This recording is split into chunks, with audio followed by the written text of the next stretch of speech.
मध्यवर्ती शहर आणि उंचच उंच असा भारताचा तिरंगा हा फडकताना दिसतो आहे।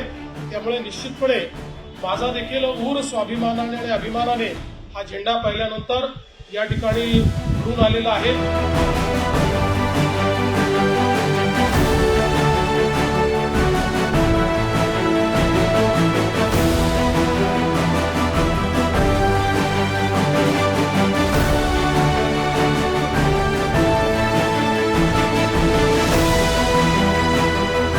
भारताच्या स्वातंत्र्याकरता बलिदान दिलं, ज्यांनी हाल अपेष्टा सोसल्या, अशा सर्व स्वातंत्र्य सेनानींचं स्मरण करतो, आपल्या तिरंग्याला नमन करतो।